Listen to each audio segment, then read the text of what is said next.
George W. Bush was born on July 6, 1946, in New Haven, Connecticut. He was the oldest of 6 sons, and his family was involved in politics and business since the 1950s. Although he was a slight troublemaker in the Academy in Andover in Massachusetts, his family connections still allowed him to admit into Yale, where he was the president of the Delta Kappa Epsilon fraternity and the Yale Secret Skull and Bone Society, which was home to America's most powerful and elite family members. Although there were some questions about whether he had completely fulfilled his military obligation, Bush was honorably discharged 1 year later on November 21, 1974. Afterwards, he enrolled in the Harvard Business School, where he earned a Master's of Business Administration degree in 1975. In 1998, Bush became the Texas governor. He focused on welfare and tort reform, crime reduction, and education improvement. In 1999, George Bush began his quest for the presidency. The late-night news at 1 o'clock announced Bush as the winner over Al Gore. Bush was officially the 43rd president of the United States. After becoming president, Bush appointed a very diverse cabinet. He picked out Colin Powell, the first black secretary of state, and Elaine L. Chao, the first cabinet member who was an Asian woman. George Bush described his political approach as compassionate conservatism. He wanted to minimize the power of government, increase the freedom of the market, and help the needy. Bush believed that local charities and nonprofit groups were better suited to helping the needy than the federal government, so his Office of Faith-Based and Community Initiatives gave federal money to charities to make better use of it.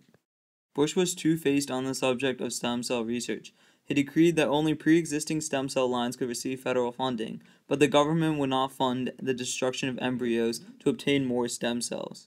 Bush believed that the American public was content with minorities and impoverished children not succeeding in school, so he increased federal funding and set standards for that all schools had to meet in his No Child Left Behind program.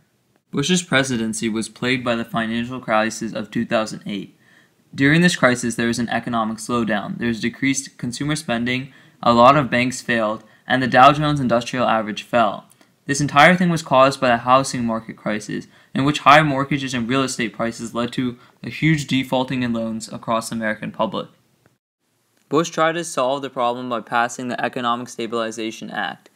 The Troubled Assets Relief Program allowed for federal spending of $700 billion to help banks, credit markets, and the automobile and housing industries. Hurricane Katrina also plagued Bush's presidency. His failure to convince the mayor of St. Orleans to launch a mandatory evacuation of the city, and his decision to bring in the National Guard unlawfully to restore order, led to a drop in his popularity. 9/11 was one of the most notorious events during Bush's presidency and gave rise to his future foreign policies. The Bush administration's response to the attacks included international military action and domestic defense measures. After 9/11, Bush targeted the main source of the terrorist attacks, Al-Qaeda. In Operation Enduring Freedom and Operation Anaconda, the U.S. successfully drove the Taliban out of Afghanistan and helped to rebuild the country as a whole. Bush's foreign policy principles came to be known as the Bush Doctrine. In one of his speeches, he stated that, "Our war on terror begins with Al-Qaeda, but it does not end there. It will not end until every terrorist group of global reach has been found, stopped, and defeated." An example of the Bush Doctrine was the war in Iraq. Bush considered Saddam Hussein's regime in Iraq a threat after being made aware of a potential weapons of mass destruction production plant. Through several bombing campaigns and a ground invasion, the U.S. successfully removed Hussein out of Iraq. However, the aftermath in Iraq became chaotic with the entry of Al-Qaeda and Bush's refusal of troop withdrawal. Aside from military foreign policies, Bush also implemented international foreign aid as well. Initiatives such as the President's Malaria Initiative and the Millennium Challenge Account, Bush made it America's moral responsibility to help relieve poverty and despair in the world.